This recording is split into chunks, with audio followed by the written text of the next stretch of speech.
जय श्री कृष्णा। राधे राधे। स्वागत है आपका हमारे YouTube चैनल भक्ति का ब्रह्मांड में। दोस्तों, एक बार देवी लक्ष्मी भगवान विष्णु के चरण दबा रही होती है क्षीर सागर में। चरण दबाते हुए देवी लक्ष्मी ने भगवान विष्णु से कहा, हे प्रभु, आज मेरे मन में 3 प्रश्न हैं। अगर आप इन तीनों प्रश्नों का उत्तर दे देंगे तो मेरा मन शांत हो जाएगा। तब भगवान विष्णु कहते हैं, हे देवी, तुम्हारे ये 3 प्रश्न क्या हैं? फिर देवी लक्ष्मी कहती है, हे प्रभु, कुछ महिलाएं बच्चे क्यों नहीं दे पाती? दूसरा प्रश्न है, कुछ महिलाएं विधवा क्यों हो जाती हैं? और मेरा तीसरा प्रश्न है, कुछ महिलाएं गहने पहनकर स्वर्ग क्यों जाती है? दोस्तों, तो भगवान विष्णु कहते हैं, हे देवी लक्ष्मी, तुम्हारे ये 3 प्रश्न बहुत महत्वपूर्ण हैं। कोई भी व्यक्ति जो इन 3 प्रश्नों के उत्तर समझ ले और इस पूरी ज्ञान को अपनी जिंदगी में धारण कर ले, उसे जीवन में सुख मिलता है। आगे भगवान विष्णु कहते हैं, हे देवी, अब मैं तुम्हें एक छोटी सी कहानी के माध्यम से तुम्हारे इन 3 प्रश्नों के उत्तर दूंगा। इस कहानी के ज़रिए तुम इन 3 प्रश्नों के उत्तर अच्छी तरह से समझ पाओगी। पर मेरी एक शर्त है, जब तक मैं कहानी सुनाता हूँ तुम्हें इस कहानी को ध्यान से सुनना होगा। फिर देवी लक्ष्मी ने कहा, हे प्रभु, मैं आपसे वादा करती हूँ कि मैं इस कहानी को मन से सुनूंगी। कृपया कहानी शुरू कीजिए। तो दोस्तों, अब मैं आप सभी से एक निवेदन करती हूँ कि इस कहानी को ध्यान से सुनिए। इसको अधूरा छोड़ना पाप का कारण बन सकता है। कहानी शुरू करने से पहले कमेंट्स में जाइए और जय माँ लक्ष्मी और जय श्री हरे विष्णु लिखना ना भूलें। वीडियो को लाइक करना ना भूलिए। तो चलिए शुरू करते हैं। भगवान विष्णु कहते हैं, हे लक्ष्मी, एक राज्य में एक छोटा सा शहर था। शहर में एक अमीर आदमी रहता था जिसके 2 बेटे थे और अमीर आदमी के 2 बेटों की शादी हो चुकी थी। अमीर आदमी की पत्नी और उसके बड़े बेटे की पत्नी बहुत बुरा स्वभाव रखती थी। तो अमीर आदमी की पत्नी अपनी बड़ी बहू से बहुत प्रेम करती थी। छोटे बेटे की पत्नी का स्वभाव बहुत अच्छा था और वो एक पतिव्रता स्त्री भी थी और वो घर के सभी काम अकेले करती थी। इतना सब कुछ करने के बाद भी अमीर आदमी की पत्नी और उसकी बड़ी बहू हमेशा छोटी बहू को अपमानित करती थी। अमीर आदमी की बड़ी बहू का एक बेटा था और छोटे बेटे की बहू की एक बेटी थी। अमीर आदमी की पत्नी हमेशा छोटी बहू को उसकी बेटी के लिए डांटती थी, पर वो क्या कर सकती थी? अब हमेशा अपनी सास की डांट सुनती रहती थी। दोस्तों, भगवान विष्णु कहते हैं, हे लक्ष्मी, अब मैं तुम्हें छोटी बहू की कहानी अच्छे से समझाऊंगा। इस कहानी से तुम्हें अपने पहले प्रश्न का उत्तर मिल जाएगा।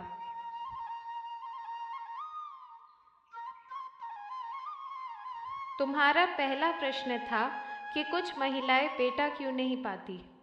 फिर भगवान विष्णु कहते हैं, हे देवी, अमीर आदमी की पत्नी, उसका स्वभाव शुरू से ही बुरा था। घर के सभी सदस्य उसके इस बुरे स्वभाव से बहुत क्रोधित थे, पर वो अपनी निर्दोष छोटी बहू को कुछ ज़्यादा ही परेशान कर रही थी। वो उसको परेशान करके बहुत प्रसन्न होती थी। अमीर आदमी के छोटे बेटे की पत्नी का नाम सुकन्या था। बेचारी सुकन्या सुबह जल्दी उठकर काम पर लग जाती थी। इतना सब कुछ करने के बाद भी सुकन्या हमेशा अमीर आदमी की पत्नी के आंखों में आंखें मिलाकर नहीं देखती थी। एक दिन सुकन्या घर का झाड़ू लगा रही थी। उसकी सास ने कहा, तुम्हारे हाथों में झाड़ू लगाने की ताकत है या नहीं, जो इतने धीरे धीरे झाड़ू लगा रही हो? मैं मंदिर जा रही हूँ, जब तक वापस आऊँगी मेरे लिए खाना बना लेना। और हाँ, जैसे ही मैं आऊँ मैं खाना खाऊँगी। और सुनो, एक भी दाना बर्बाद मत करना। बेचारी सुकन्या क्या कर सकती थी? वो हमेशा उसकी बातें सुनती रहती थी।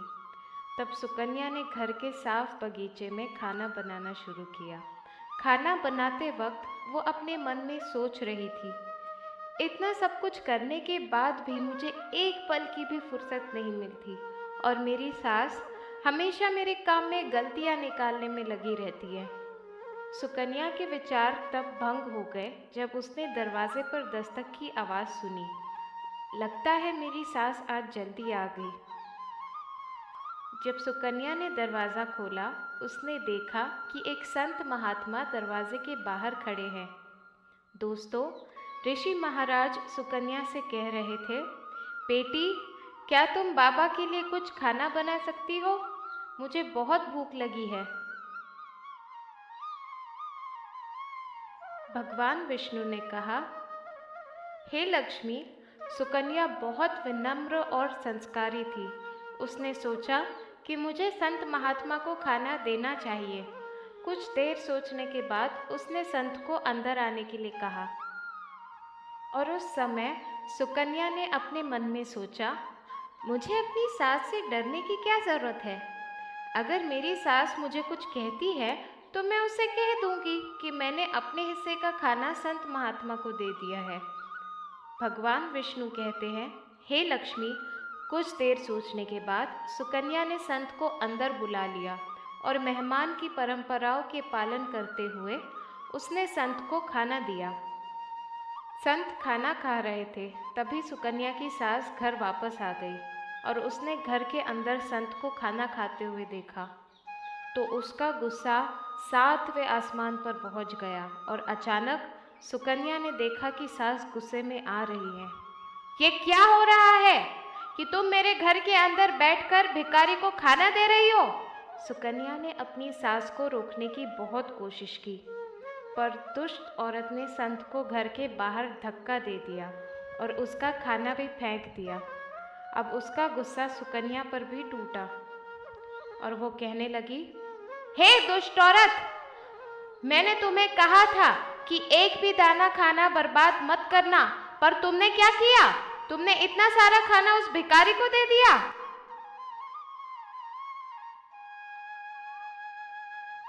दोस्तों, भगवान विष्णु कहते हैं, हे लक्ष्मी, सुकन्या ने कहा, सासू माँ, मैंने अपने हिस्से का खाना संत महात्मा को दिया है। इतना गुस्सा होने का क्या मतलब है? शास्त्रों में कहा गया है, जो भी अतिथि दरवाजे पर आए उन्हें खाली हाथ नहीं लौटाना चाहिए। भगवान विष्णु कहते हैं, इस तरह सुकन्या और उसकी सास के बीच विवाद लंबा चलता रहा। अंत में उस दुष्ट सास ने सुकन्या को घर से बाहर निकाल दिया। अब बेचारी औरत रोने लगी। वो घर के दरवाजे पर दस्तक देती रही, पर उसकी सास पत्थर दिल हो गई थी। अब सुकन्या ने सोचा, उसके पास सिर्फ एक ही रास्ता बचा है और वो है अपने पिता के घर जाना। भगवान विष्णु कहते हैं, हे लक्ष्मी, इस प्रकार सुकन्या अपने पिता के घर जाने के लिए भाग गई। रास्ते में एक घना जंगल था। सुकन्या जल्दी से अपने पिता के घर जाने के लिए दौड़ रही थी तो अचानक बादल जोर जोर से गरजने लगे और तेज बारिश होने लगी।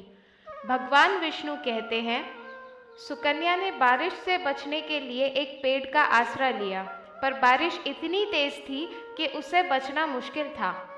अब उसी पेड़ के नीचे एक बड़ा गड्ढा था। सुकन्या ने सोचा, जब तक बारिश रुकती है वो गड्ढे के अंदर रहेगी।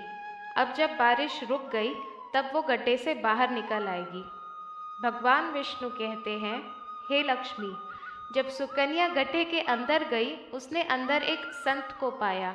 तब संत ने कहा, बेटी, रोना बंद करो। मैं जानता हूँ कि तुम्हारा परिवार तुम्हारा अपमान करता है, क्योंकि वो सब दुष्ट स्वभाव के हैं और वो तुम्हें श्राप देते हैं, क्योंकि तुम्हारी जेठानी का बेटा है और तुम्हारा अब तक बेटा नहीं हुआ है। पर चिंता मत करो, मैं तुम्हें एक पात्र दूंगा। तुम इस पात्र में लिखी हुई बातें पूरी निष्ठा से करो और फिर तुम्हें एक अच्छा बेटा मिलेगा। इस प्रकार संत ने उसे एक पात्र दिया और वहां से गायब हो गए।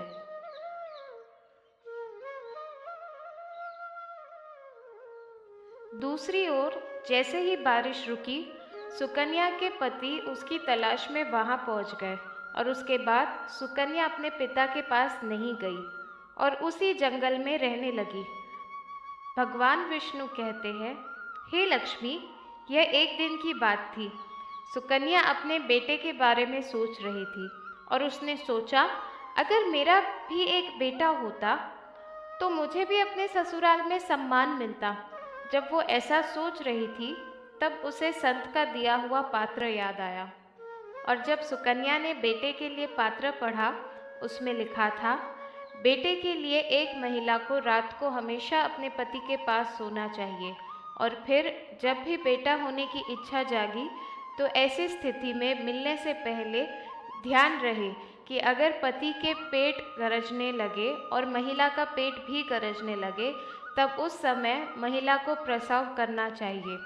ऐसा करने से बेटा पैदा होने की संभावनाएं बढ़ जाती हैं और उसके बजाय सांप की आवाज़ से बेटी पैदा होती है। सुनने वाले लोगों ने पहले लिखा था कि माहवारी के पहले 4 दिनों में पुरुष रोगी बन जाता है, 5वीं रात को बेटी पैदा होती है, 6ठी रात को बेटी पैदा होती है, 7वीं रात को बेटी रानी बन जाती है, 8वीं रात को एक बेटी पैदा होती है, 9वीं रात को एक गंभीर बेटी पैदा होती है, 10वीं रात को एक प्रशिक्षित बेटा पैदा होता है, 11वीं रात को एक सुंदर और गुणी बेटी पैदा होती है। भगवान कहते हैं, हे लक्ष्मी, सुकन्या ने 10वीं रात को अपने पति से मिलने का समय तय किया और गर्भ धारण किया। सुबह स्नान और पूजा के बाद सुकन्या के पति लकड़ी काटने चले गए। उसके पति के जाने के बाद एक तूफान आया और सुकन्या की झोपड़ी को तूफान ले गया। बारिश तेज होने लगी। उस समय सुकन्या ने अपना नाम पेड़ पर लिखा। ये नाम उसी झोपड़ी का था जिसमें सुकन्या बारिश से बचने के लिए छुपी थी और सुकन्या ने अपना नाम पेड़ पर इसलिए लिखा ताकि उसका पति जब वापस आए उस समय पेड़ पर लिखा नाम वापस उसी झोपड़ी में आ जाए। भगवान विष्णु कहते हैं, हे लक्ष्मी, सुकन्या वापस आई और झोपड़ी में बैठ गई। वहाँ पेड़ पर 2 राक्षसों की बू थी। सुकन्या झोपड़ी में छुपी रही ताकि बारिश से बच सके और दूसरी तरफ ये 2 राक्षस बारिश के डर से पेड़ के पास आ रहे थे। उस समय एक राक्षस पेड़ से नीचे उतरकर बोला, मैं बारिश में नहीं जाना चाहता, वरना मैं सुनहरे छत पर जाना चाहता हूँ। फिर दूसरा राक्षस बोला, इसमें क्या बड़ी बात है, ये पेड़ अब हमें उड़ाकर वही जगह ले जाएगा जहाँ सुनहरा छत है। फिर दोनों राक्षस पेड़ पर बैठ गए और पेड़ उड़ने लगा। दूसरी तरफ थकी हुई सुकन्या झोपड़ी में बैठी थी। झोपड़ी में घुसते ही सुकन्या थकान के मारे सो गई। पर सुकन्या पेड़ के झटके से उठ गई और पेड़ को उड़ते देखकर डर गई। जब सुकन्या ने झोपड़ी के बाहर देखा तो पेड़ की डाली पर 2 राक्षस बैठे थे। अंत में सुकन्या ने स्थिति को स्वीकार कर लिया और सोचा कि जो भी होगा अच्छा होगा। फिर थोड़ी देर उड़ने के बाद पेड़ सुनहरी छत पर पहुंच गया और नीचे उतर गया। दूसरी तरफ दोनों राक्षस भूखे थे तो दोनों खाने की तलाश में चले गए। भगवान विष्णु कहते हैं, हे लक्ष्मी, दोनों राक्षसों के जाने के बाद सुकन्या झोपड़ी से बाहर आई और राहत की सांस ली। अब जब सुकन्या ने सुनहरे छत पर रेत देखी तो वो बहुत चकित हुई कि ये रेत चमक रही थी और जब सुकन्या ने रेत को अपने हाथ में लाया तो वो तुरंत थूकने लगी, अरे ये तो सोने की रेत है। और फिर सुकन्या ने जितना हो सके उतना सोना अपनी साड़ी में बांध लिया और जब वो वापस आई तो वो वापस उसी झोपड़ी में छुपी रही।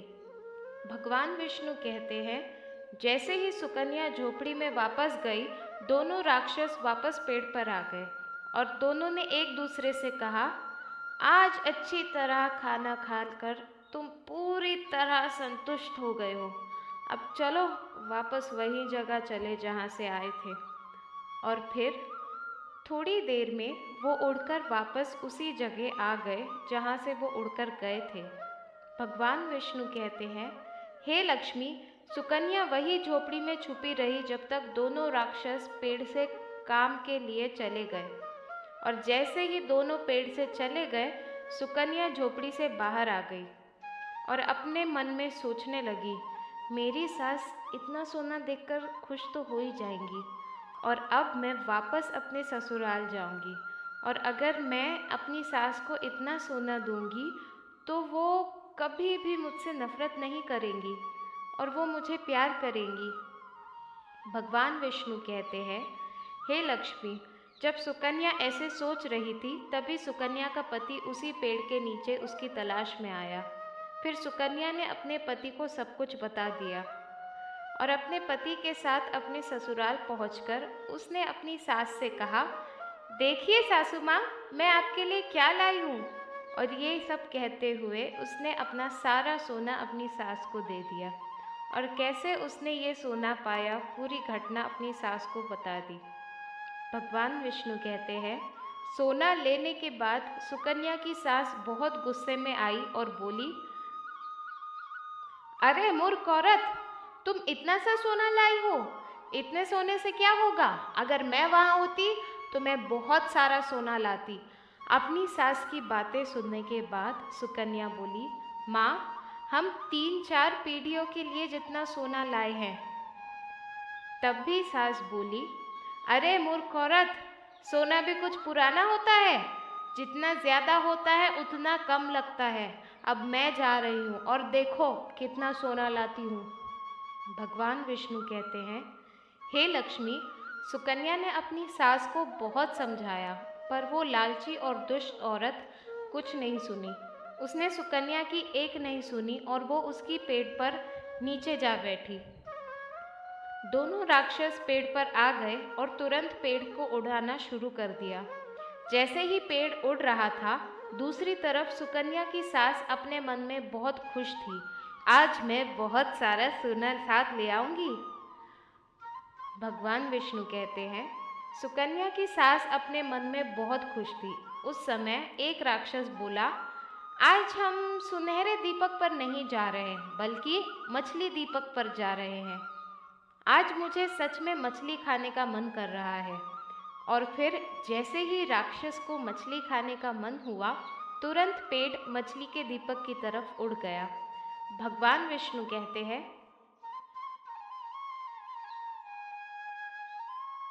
हे लक्ष्मी, राक्षस के ये शब्द सुनकर जो लालची औरत छाव में बैठी थी वो अपने आप को रोक नहीं पाई और अचानक बोल उठी, अरे तुम सुनहरे दीपक पर क्यों नहीं जाते? तुम सुनहरे दीपक पर जाओ, मछली के दीपक पर नहीं। अब जब उस लालची औरत ने इतनी जोर से चिल्लाया तो राक्षस को लगा कि छाव में जरूर कोई छुपा है और वो तुरंत छाव में घुस गया। और फिर राक्षस ने लालची औरत को देखा और तुरंत उसे पेड़ से नीचे फेंक दिया और लालची औरत जमीन पर गिरकर मर गई।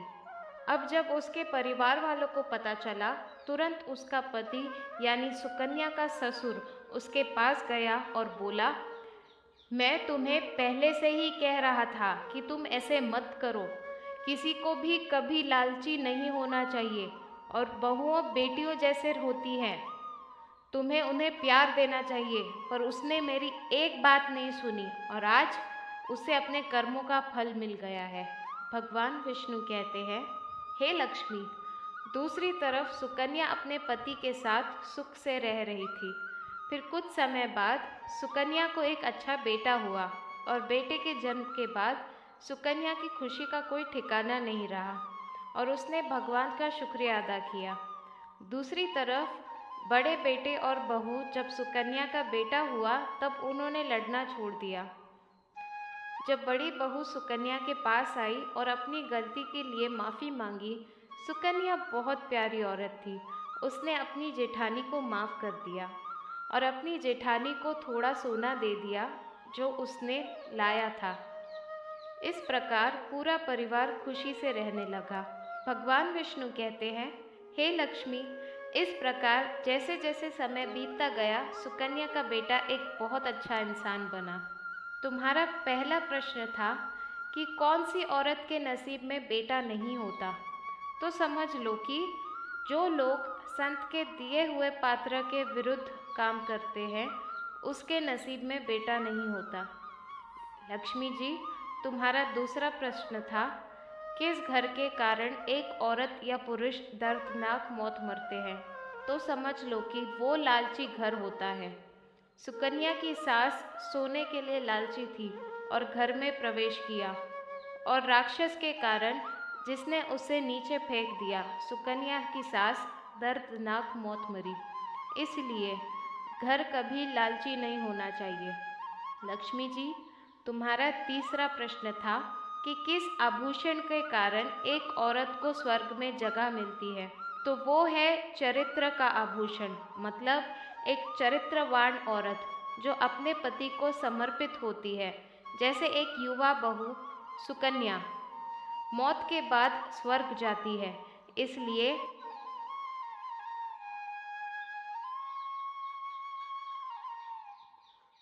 हर औरत को अपने पति के प्रति समर्पित रहना चाहिए और चरित्रवान रहना चाहिए। दोस्तों, आपको ये कहानी कैसी लगी, कृपया हमें कमेंट्स में बताएं। अगर आपको कहानी पसंद आई तो अपने दोस्तों के साथ ज़रूर शेयर करें।